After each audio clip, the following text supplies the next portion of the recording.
Pessoal, vamos construir aqui mais um pouquinho de função cosseno, só que eu vou me deter apenas na curva construída entre o intervalo de 0 a 2π e de 2π a 4π, para que a gente possa entender um pouco do comportamento do período, tá? Então vamos começar construindo a função cosseno. F cosseno x, vamos organizar aqui, vou alterar a cor para que a gente possa depois ter uma visualização melhor do que eu pretendo fazer, azul, e vamos marcar os pontos que nós precisamos analisar e também definir o eixo horizontal em π-rad. Então vamos definir primeiro o eixo horizontal em π-rad. Tira aqui do automático. Vamos colocar aqui eixo x de π sobre 2 em π sobre 2. Então já tenho aqui o meu eixo horizontal em rad. E agora eu só preciso nominar os pontos aqui que eu queria analisar. Então vamos nominar. Esse ponto aqui vai ser o A, o B, passar aqui até o 4π, primeiro apaga esse ponto C aqui, esse ponto E. Então até o ponto π, 4π, vou botar aqui um pouquinho. Ok.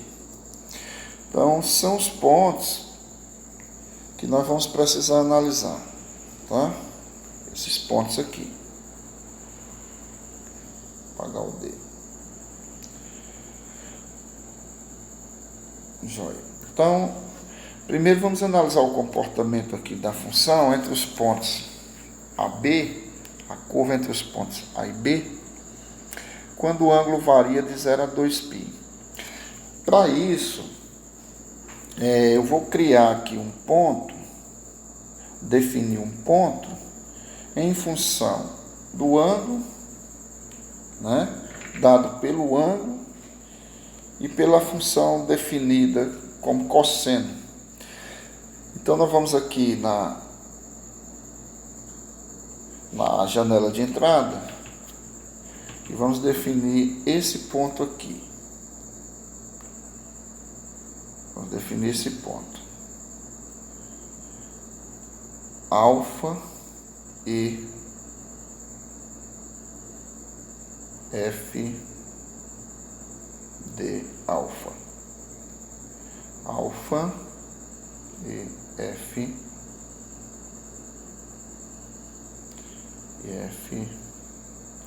de alfa. Ok. Então definir esse ponto, certo? Ponto D. Muito bem. Vamos dar uma melhorada aqui na visualização desse ponto D. Em configurações, e vamos mudar a cor. Se ele fica um pouco mais visível para a gente. Vermelho. Acho que um vermelho aqui dá legal.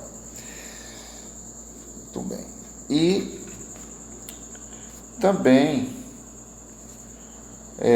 vamos mudar aqui o intervalo de variação de alfa, tá? Vamos colocar esse intervalo de 0 a 2π, que é o intervalo angular que nós estamos querendo observar, tá? E vamos ver agora qual o comportamento do ponto D quando o ângulo percorre o intervalo de 0 a 2π. Vamos analisar só essa parte aqui inicialmente. Ok? Só essa partezinha aqui. Pronto. Vamos lá. Vamos animar aqui. Veja que quando o ângulo desloca, né, o ponto também se desloca sobre a curva.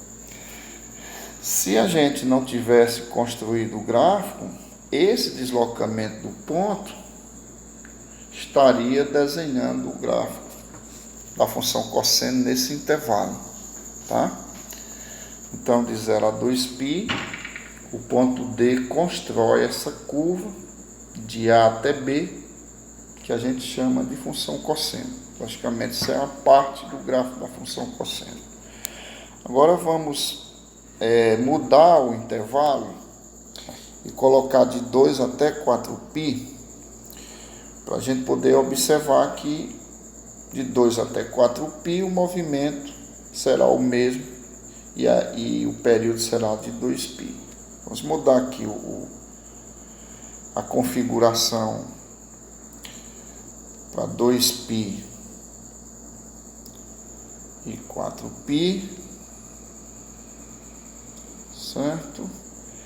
E agora nós vemos que o ponto D está exatamente no B,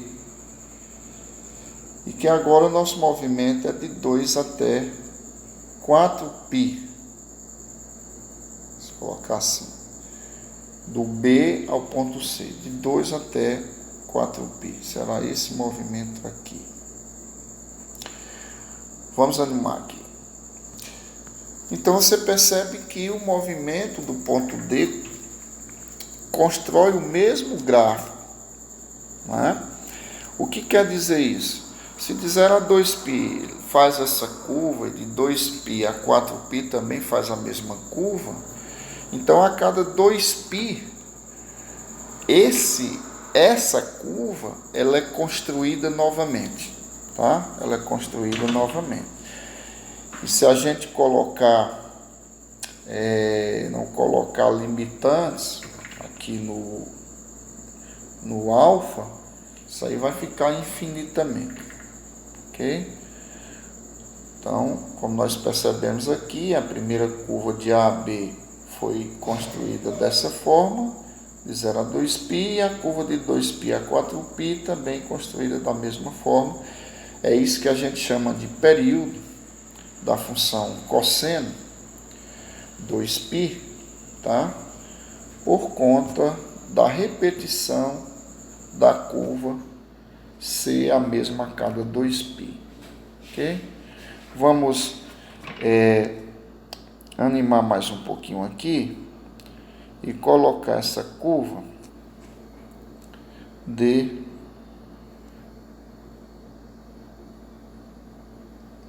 0 a 4π. E vamos ver como é que vai ficar aqui esse movimento, tá? Olha aqui como é que fica aqui, ó. De A até C. Ok, ó. Então perceba que de A até B ela constrói essa curva, 2π, aí de 2π a 4π ela repete novamente a mesma construção. Por isso a função é chamada periódica de período 2π. É evidente que essa construção é infinita, né? Tanto para arcos negativos, arcos positivos, infinitamente essa curva se prolonga, tá? Então era isso que eu queria mostrar, espero que tenha ajudado um pouquinho aí vocês.